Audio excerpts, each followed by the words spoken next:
Selamat sore, perkenalkan nama saya Bengen Siahaan, NIM saya 5203122010. Baiklah, di sini saya akan mempresentasikan dengan judul Sistem Hidrolik pada Mesin Produksi dan Alat Berat.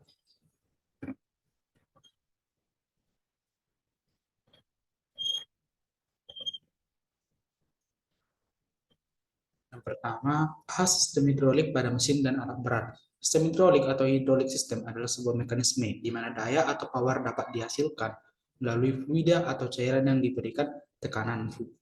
Fluida yang dimaksud bisa mencakup air biasa, minyak, atau oli pada dasar. Nah, jika semua cairan yang disimpan dalam sebuah tabung diberi tekanan dari satu arah tertentu, maka cairan tersebut akan menghasilkan daya dorong ke seluruh ruang yang terdapat. Dan jika tekanan tersebut dihasilkan secara konstan atau constant pressure, daya dorong dari cairan yang disebut tersebut akan bertambah secara kumulatif. Alat berat atau disebut juga earth moving equipment adalah kendaraan yang secara khusus tugas dirancang untuk digunakan pada operasi konstruksi yang melibatkan pekerjaan tanah. Mereka digunakan untuk memindahkan tanah dan volume besar, menggali pondasi untuk landscape, menggeser objek berat, dan sebagainya.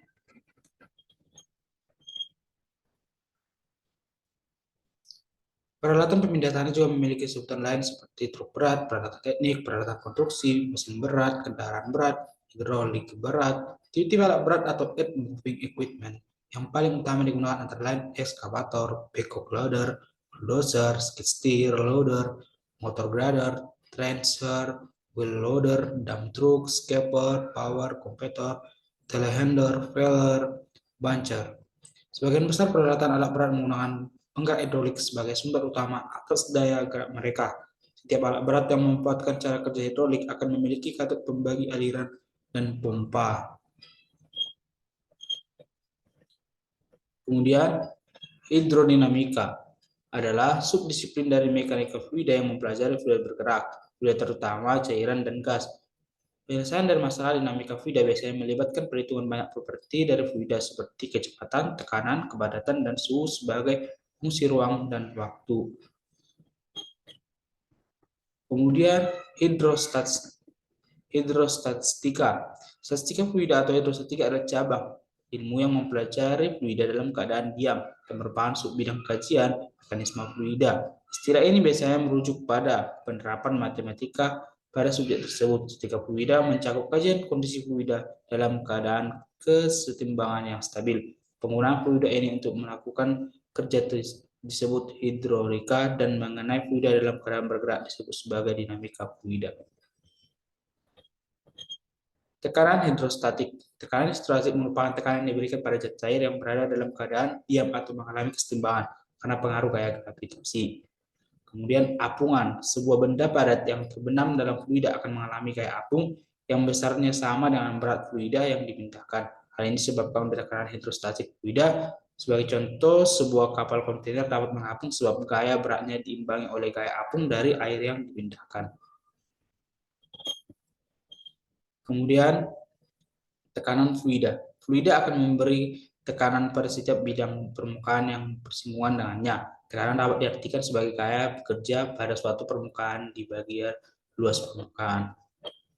Kemudian tekanan atmosfer. Tekanan pada kedalaman tertentu juga dipengaruhi tekanan atmosfer yang menekan permukaan atau lapisan zat cair, sehingga dapat digunakan untuk mengetahui tekanan total pada kedalaman tertentu dalam zat cair. Hukum fluida statis. Yang pertama itu hukum Pascal. Hukum Pascal menyatakan bahwa tekanan yang diberikan pada fluida dalam ruang tertutup diteruskan sama besar ke segala arah. Kedua, hukum Archimedes. Hukum Archimedes berbunyi setiap benda yang terendam seluruhnya atau sebagian di dalam fluida akan mendapat gaya apung dengan arah ke atas yang besarnya sama dengan berat fluida yang dipindahkan oleh benda itu. Tegangan permukaan zat cair merupakan kecenderungan zat cair untuk meregang, sehingga permukaan zat cair seperti terdapat lapisan. Contoh penerapannya adalah seperti tetesan air. Tetesan air yang cenderung berbentuk bulat karena kecenderungan zat cair untuk meregang. Sudut kontak dan kapilaritas. Yang pertama, sudut kontak kelengkapan air maupun kelengkapan raksa ditarik garis lurus membentuk sudut terhadap dinding vertikal. Kemudian kapilaritas yaitu peristiwa naik turunnya permukaan zat cair yang pada pipa kapiler. Kemudian viskositas. Viskositas gesekan dalam fluida, makin besar viskositasnya, makin sulit benda itu bergerak dalam fluida. Dalam fluida diperlukan gaya untuk menggeser satu lapisan fluida terhadap yang lain. Baiklah, sekian dari saya. Jika ada salah penulisan maupun salah perkataan dari saya mohon maaf sebesar-besarnya. Selamat sore.